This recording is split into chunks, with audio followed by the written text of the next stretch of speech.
Yo, how's it going, everybody? It's MacklinGaming, and this weekend I've been playing a lot of the Elden Ring Shadow of the Erdtree DLC. And man, I was so excited to boot it up and get into this new map and this new area with so many like bosses and dungeons to explore and new architecture and like landscapes to gawk at, because the game has such incredible art direction and art design. But I got in there, I was all smiles, and boy, it took me probably like 2 minutes to realize that this is super hard, this DLC. The way they balanced the leveling and everything, like as far as I know, you're supposed to start around level 150 at this DLC, but I came in level 155. I was like good to go. I thought I was a little over leveled. I was like, this will be, maybe too easy at this point. But I got in and got my ass kicked. Seriously, it's crazy. Like even just the overworld enemies that aren't bosses, they're pretty difficult. You got to watch out if they get gang up on you in numbers. But I roamed around a bit and I went to this little mausoleum that had like stairs going down into the ground into this room, and there was a boss. The first boss, it was like a black jail knight, and it was like a spectral, ghostly looking knight, and he absolutely served me up and schooled me with like 2-hit deaths. Like he was 2-hitting me. It was crazy. I had about 50 vigor and he was just taking me out. Like my health was just draining after a couple of hits. Like I could not believe the damage he was doing to me. It was nuts.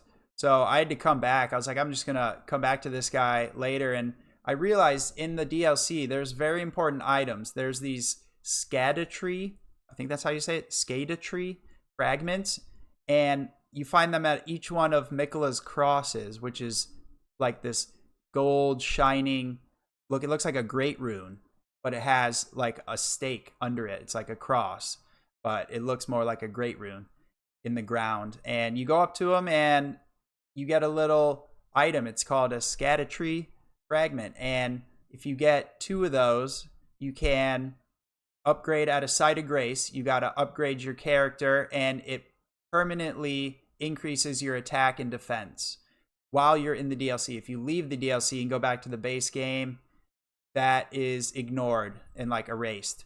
But whenever you're in the realm of shadow, as I call the new map, you're going to get these permanent stat increases from these items. And there's also one, I'm forgetting what it's called, but it's for your summons. So it strengthens your summon even if you have it at +10 with the glovewort upgrading system from the base game. You get this new item and you can strengthen your summons like even beyond what you had them at maximized before. So once I realized that there are these things they want you to upgrade to make your character stronger, I realized like I think this is going to be pretty important to like feeling stronger and not feeling so weak in the DLC. So leveling is still good. You want to level up as long as you don't mind your character going beyond level 150 like PvP cap. That's like the meta level for PvP. I don't know if that'll change after this DLC comes out, but I'm hearing it's still 150.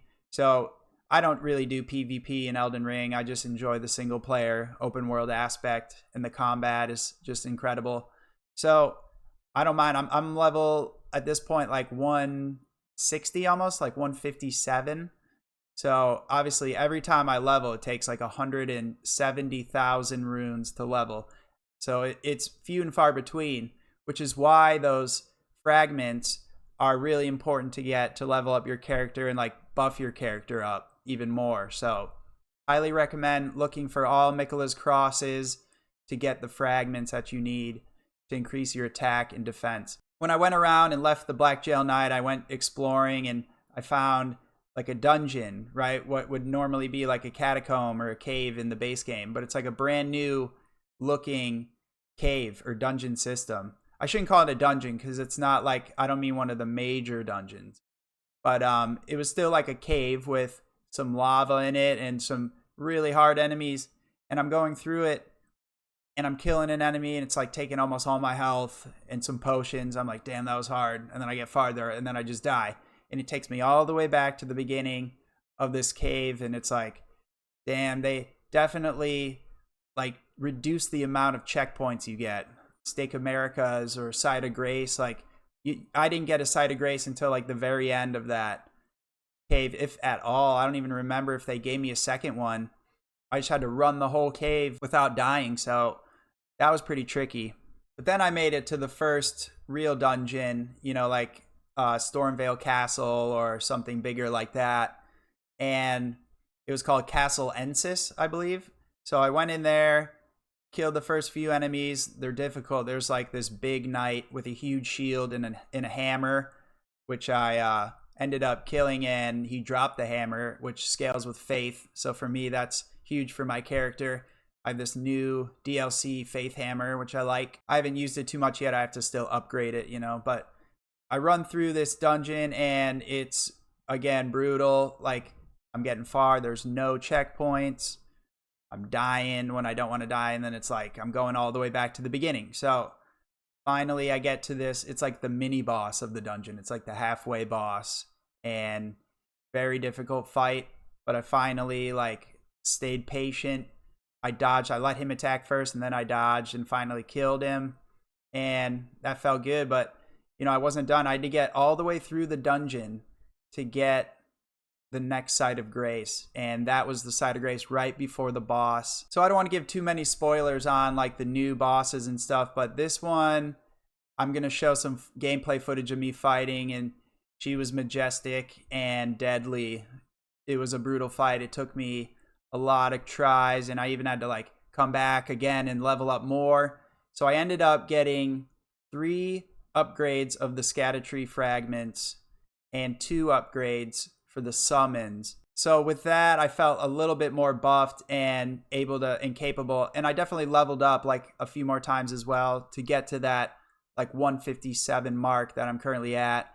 I put a couple more points into vigor, so my vigor is like 52. Then I felt a little bit stronger, and I finally came back and, you know, started to memorize this boss's attacks, Rilana, the Twin Moon Knight, and started to dodge at the right times and started to read her second phase attacks, which, you know, you don't get to see until you get that far in the fight. And then she'll just like kill you with a brand new attack. It's like, damn, that was insane. Then you have to get all the way back through the second phase to read that attack again. So I finally figured it out and finally smited her and got the victory, and it was epic. And once again, you know, Elden Ring is making me feel like I've never played the game before, this DLC, you know? The Shadow of the Erdtree DLC is just brutal, and it's like, even if you have an endgame character, you know, you can't go around stomping every enemy in this DLC. They're going to stomp you until you really find the ways to level up and buff up your character and get stronger. So I love it so far. It definitely got me down when I was, you know, dying over and over to the Black Jail Knight and to Rilana, but I stepped away and found some other really cool dungeons with some other cool bosses, which I took out a little bit more quickly. And I don't want to spoil all the new bosses for you guys, but a lot of cool ideas. Like, I just love the evolution of From Software and what they're doing with this DLC, and I'm hoping they either do another DLC or they just go straight into Elden Ring 2. You know, I'm sure they'll probably veer off and do like a Bloodborne 2. That'd be sick, or, you know, something different. But I hope they stick with Elden Ring because, you know, I'm loving the DLC. I bet there's going to be some even harder bosses to come, and I'm going to be frustrated. I'm like, wow, this is just unfair. There's no way anyone beat this. But then you know, keep trying. You keep reading the boss's attacks, and you get closer and closer, and you eventually get there. So what do you guys think of Shadow of the Erdtree DLC? Is it too hard?